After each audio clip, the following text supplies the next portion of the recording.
नमस्कार। मानसून की वो राहत भरी फुहारें, हाँ, अच्छा लगता है मौसम, पर कभी कभी एक बिन बुलाए मेहमान भी साथ ले आता है। हाँ, मतलब सांप। हाँ, घरों में सांप का घुसाना, ये ख्याल ही अपने आप में डरावना है। पर भारत में कई लोगों के लिए ये बारिश के मौसम की एक हकीकत बन जाती है। बिल्कुल। आज हमारे पास एक लेख है, बरसात में घर के सांप, एक छिपा खतरा। तो आज हम इसी के आधार पर बात करेंगे कि भाई ये सांप बारिश में घरों में आखिर आते क्यों हैं, क्या सावधानियां रखनी चाहिए, और अगर खुदा न खास्ता सामना हो ही जाए तो क्या करना सही है। सही कहा।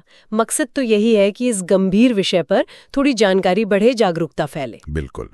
तो सबसे पहला सवाल यही जो आपने कहा भी, कि आखिर ये सांप अपना घर छोड़कर हमारे घरों की तरफ क्यों रुख करते हैं। हाँ, देखिए, लेख के मुताबिक जो सबसे मुख्य वजह है वो है उनके जो प्राकृतिक ठिकाने हैं, मतलब बिल या निचली जमीनें। अच्छा। उनमें पानी भर जाता है, तो जब उनका घर ही नहीं रहा तो वो सूखी और महफूज जगह ढूंढते हैं, और अक्सर वो जगह घर होती है। अच्छा, मतलब बेचारे मजबूरी में आते हैं।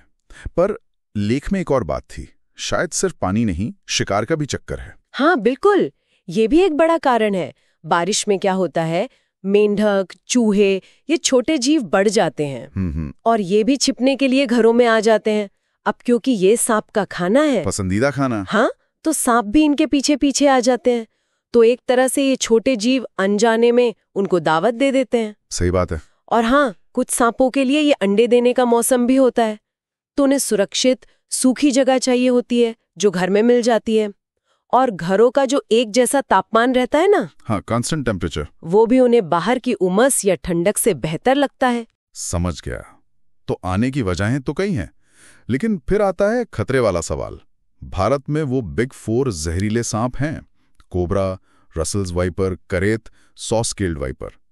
लेख कहता है कि ज्यादातर मौतें इन्हीं के काटने से होती हैं। हाँ, ये सबसे खतरनाक प्रजातियां हैं।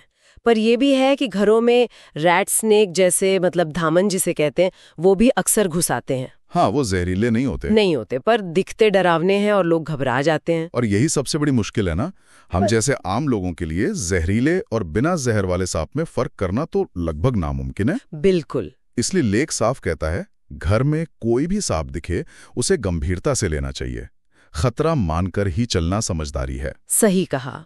और इसीलिए रोकथाम मतलब बचाव बहुत जरूरी हो जाता है।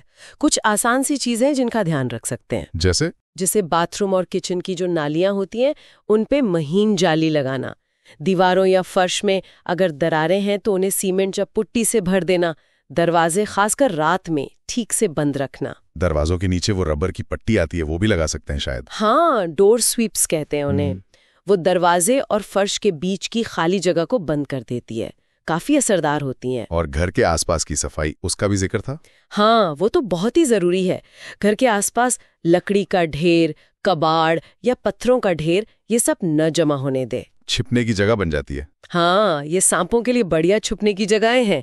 स्टोर रूम या अटारी है तो उसे साफ रखें, बगीचे की घास भी काटते रहे। और वो कुछ देसी नुस्खे भी होते हैं ना, फिनाइल, नेफ्थलीन बॉल्स। हाँ, कुछ लोग इस्तेमाल करते हैं फिनाइल, कपूर की गोलियां या लहसुन का पानी छिड़कना। कुछ हद तक शायद काम करते हों। कमर्शियल रिपेलेंट्स भी आते हैं, पर उनकी प्रभावशीलता अलग अलग हो सकती है। और अंधेरा का क्या, रोशनी? हाँ, घर के बाहर और आने जाने के रास्तों पर रोशनी रखना भी अहम है, ताकि अंधेरे में अचानक सामना ना हो जाए। बिल्कुल। ये सब तो हो गए बचाव के उपाय, लेकिन मान लीजिए इतनी सावधानी के बाद भी घर में सांप दिख ही गया, वो एकदम रोंगटे खड़े करने वाला पल, तब क्या करें? सबसे पहले शांत रहना है। घबराहट में अक्सर लोग गलत कदम उठा लेते हैं। सही है। बच्चों और पालतू जानवरों को फौरन वहां से हटा दें।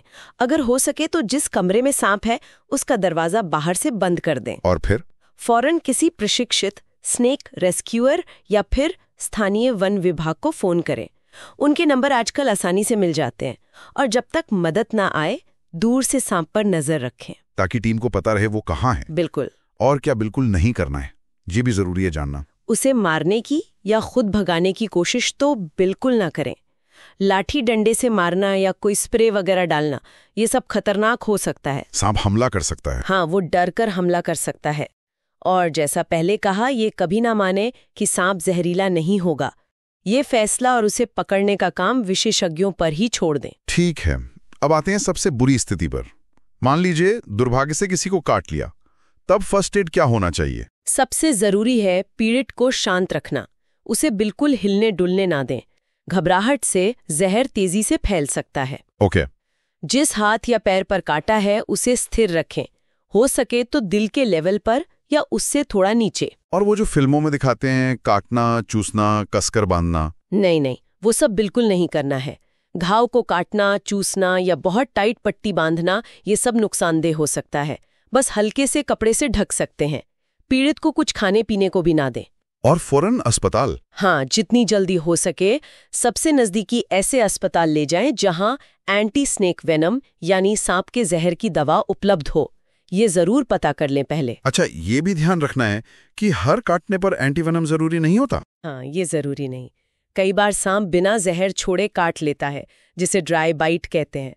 डॉक्टर लक्षणों के आधार पर तय करेंगे कि एंटीवेनम देना है या नहीं। लेख में बिहार की एक दुखद घटना का जिक्र था। 2021 में बाथरूम में छिपे करेत ने एक महिला को काट लिया था और अस्पताल दूर होने की वजह से उनकी जान चली गई। ये याद दिलाता है कि ये खतरा कितना वास्तविक है। बिल्कुल, मामला गंभीर है। तो सार यही निकलता है कि मॉनसून में सांपों का घरों में आना एक जोखिम तो है, पर अगर जानकारी हो और सही कदम उठाए जाएं तो इसे काफी हद तक मैनेज किया जा सकता है। हाँ, मतलब बचाव के उपाय अपनाना, सांप दिखे तो घबराना नहीं, सही तरीके से रेस्क्यू टीम को बुलाना और अगर काट ले तो तुरंत सही फर्स्ट एड और डॉक्टरी मदद लेना। जागरूकता ही सबसे बड़ा बचाव है। बिल्कुल। और जाते जाते शायद एक सवाल सोचने के लिए छोड़ सकते हैं हम कि हम इंसानों की सुरक्षा और सांपों की जो अपनी इकोलॉजी में भूमिका है, उसके बीच संतुलन कैसे बेहतर बनाया जा सकता है?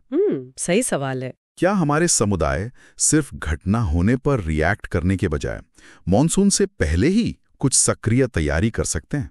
साथ रहने के बेहतर तरीकों पर काम कर सकते हैं? सोचने वाली बात है।